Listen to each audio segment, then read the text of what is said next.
आज आप पढ़ेंगे औसत वेग। कल मैंने आपको समझाया था अब क्रिया के वेग या क्रिया की दर के बारे में।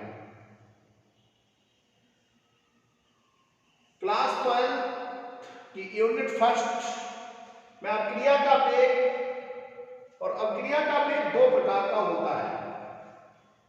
एक होता है औसत वेग, एक होता है तात्क्षणिक वेग।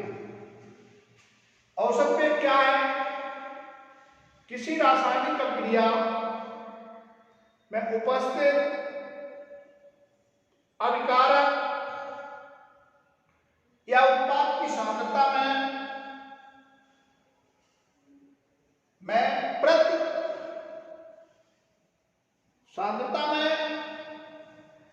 प्रति इकाई समय में होने वाला परिवर्तन, उस अभिक्रिया का औसत वेग कहलाता है। अभिक्रिया का औसत वेग बराबर अभिकारक की सांद्रता में परिवर्तन बटे अभिक्रिया में लगा परिवर्तन में लगा समय। तो अब इसे इस तरीके से समझ सकते हैं। माना ए अभिकारक है और बी उत्पाद है। आप जानते हैं जब कोई रासायनिक अभिक्रिया होती है तो इसमें अभिकारक की सांद्रता घटती है और उत्पाद की सांद्रता बढ़ती है। तो यहां पर हम ना घटने और बढ़ने का कोई काम नहीं कर रहे हैं। माने यहां पर हम केवल दिखा रहे हैं अभिकारक की सांद्रता में परिवर्तन बटे परिवर्तन में लगा समय।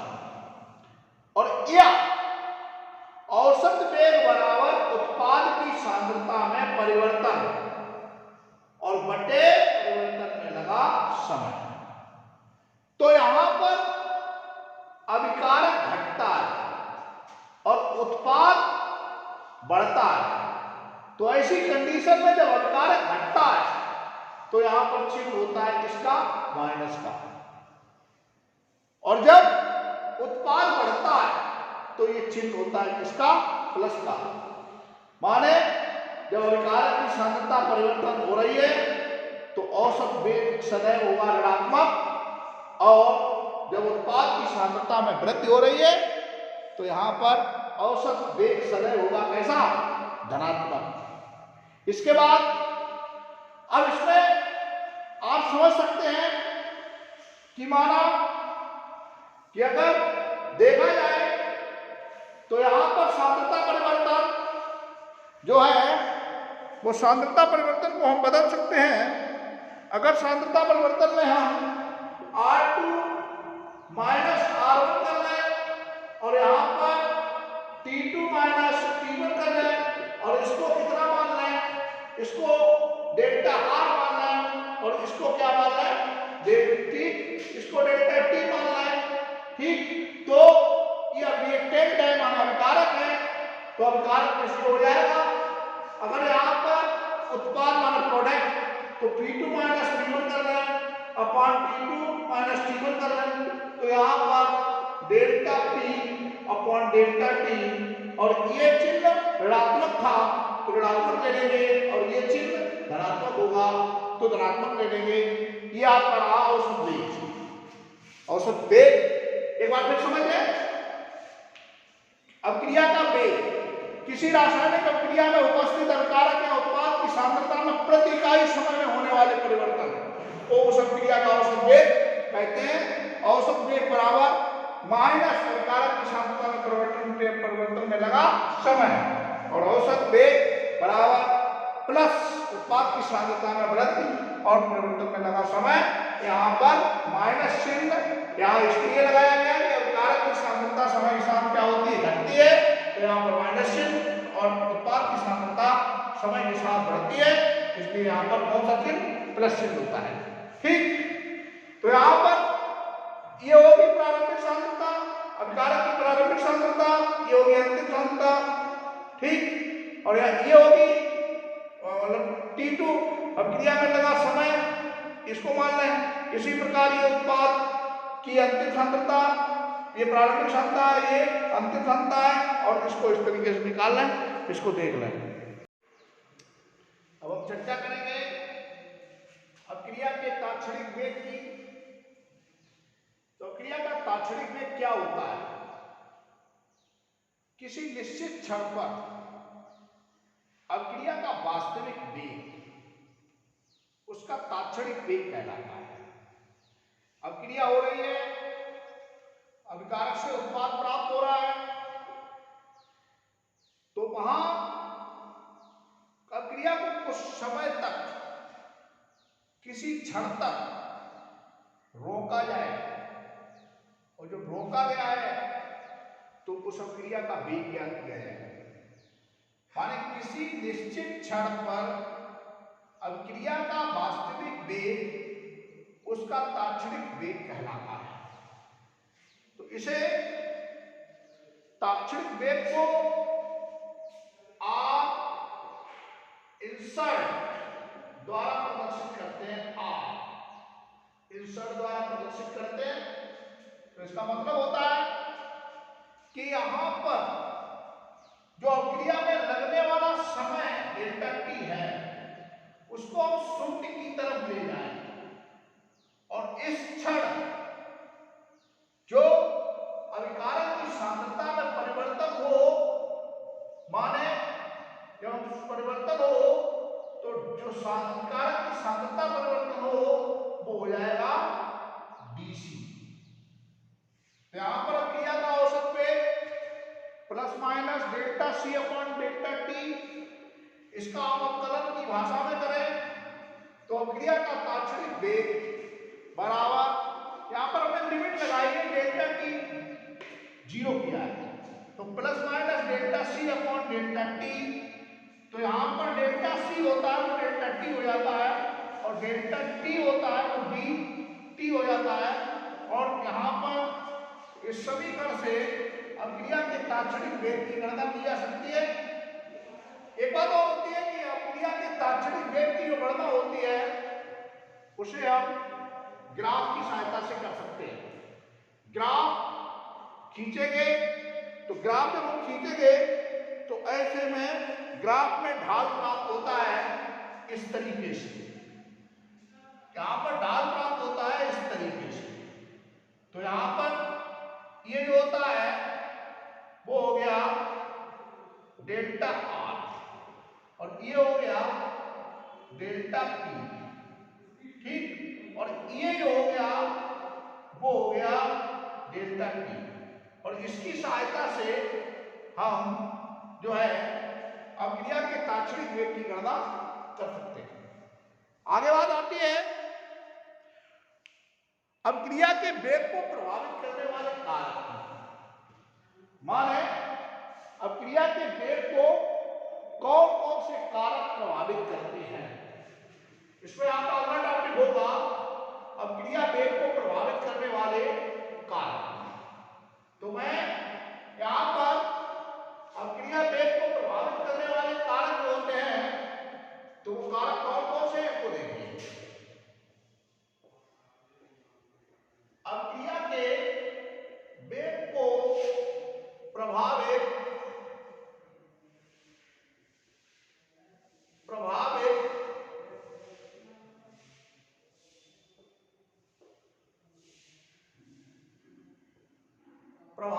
करने वाले कारक,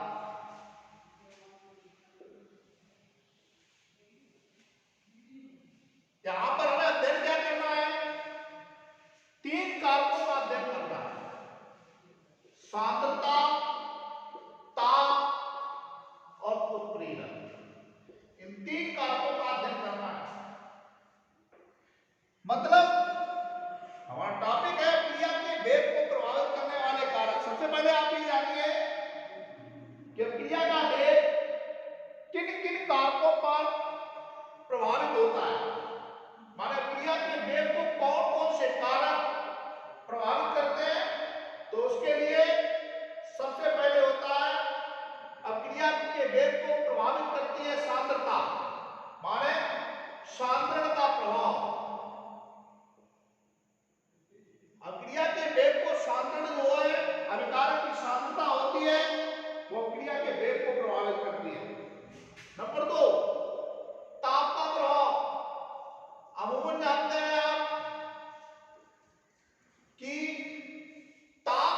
वृद्धि कर देने पर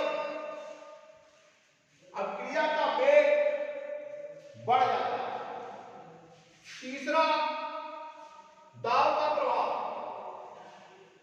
माने किसी रासायनिक अभिक्रिया में अभिक्रिया के वेग को दाब भी प्रभावित करता है। 14 नंबर, भौतिक अवस्था का प्रभाव। भौतिक अवस्था जो अभिकारक होता है उसकी भौतिक अवस्था क्या है? अभिकारक ठोस अवस्था में है, गैस अवस्था में है या द्रव अवस्था में है, तो इसका जो है वो वेग, प्रक्रिया के वेग को किस प्रकार प्रभावित करता है। इसके बाद पांचवा कारक होगा उत्प्रेरक का प्रभाव। उत्प्रेरक का प्रभाव आप जानते हैं, अभिक्रिया में ऐसे पदार्थ जो किसी रासायनिक अभिक्रिया के वेग को बढ़ा या घटा देते हैं, ऐसे पदार्थ क्या कहलाते हैं? उत्प्रेरक। और उत्प्रेरक रासायनिक अभिक्रिया के वेग को क्या करते हैं? प्रभावित। अगला कारक अभिकारी पदार्थ की प्रकृति। अभिकारी पदार्थ की प्रकृति। अभिकारी पदार्थ की प्रकृति माने जो अभिकारक है वो किस प्रकृति का है? अभिकारक के अंदर आयनिक बंध है या सहसंयोजी बंध है। अगर अभिकारक सहसंयोजी प्रकृति का है तो अभिक्रिया का वेग कैसा होगा? कम। और अगर अभिकारक आयनिक प्रकृति का है तो अभिक्रिया का वेग कैसा होगा? अधिक। इसके बाद अगला है अभिकारकों का पृष्ठ क्षेत्रफल। अभिकारकों का पृष्ठ क्षेत्रफल आप जानते हैं कि अभिकारक कागज पे पृष्ठ क्षेत्रफल अधिक है तो अभिकारक के बड़े बड़े अणु होंगे और बड़े बड़े अणु होंगे तो अभिकारक के मध्य जो टक्करें होंगी वो कम होंगी, और कम होगी तो क्रिया का वेग कैसा होगा? कम। इसमें एक कारक होता है माध्यम की प्रकृति।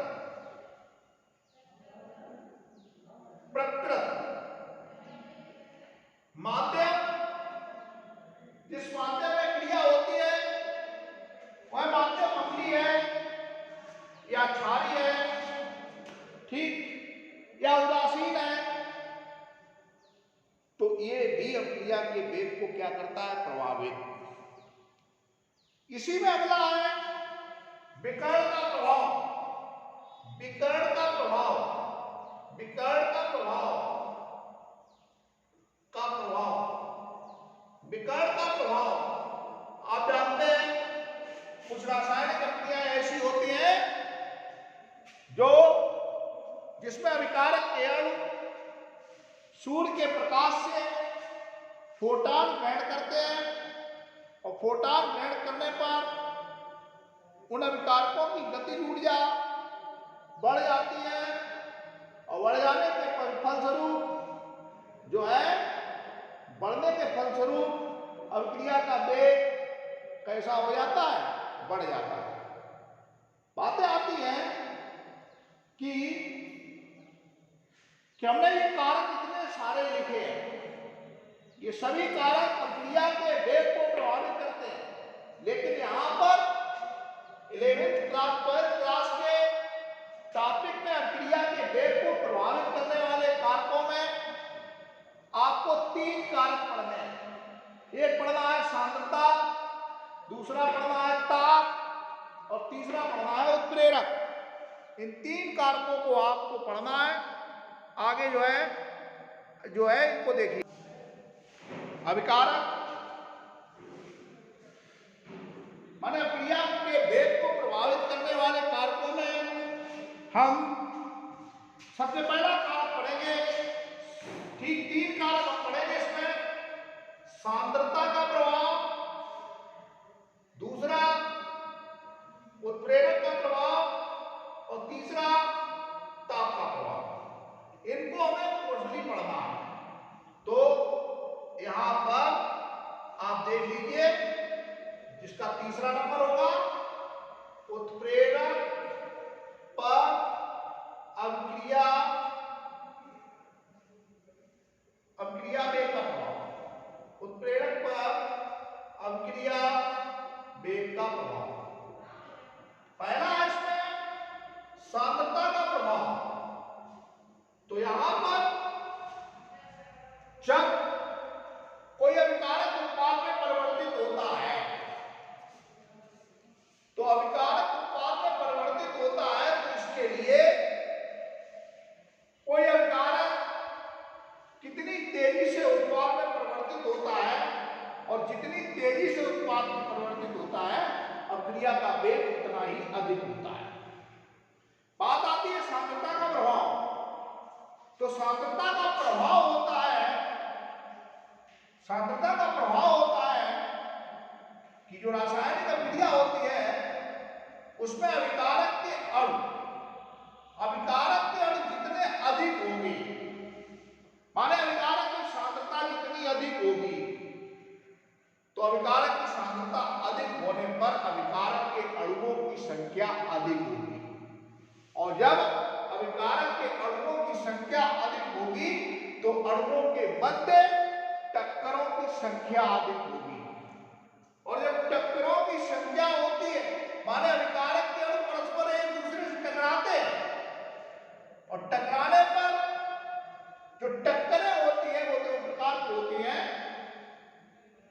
एक टक्कर इस प्रकार की होती है कि अभिकारक का अणु जब दूसरे अभिकारक के अणु से टकराता है तो ये उत्पाद में परिवर्तित हो जाता है। यदि कोई टक्कर हुई और टक्कर में अभिकारक का अणु उत्पाद में परिवर्तित हुआ, तो इसे कहेंगे हम, इसको सीधा कह देते हैं कि ये टक्कर कैसी टक्कर है, प्रभावी टक्कर।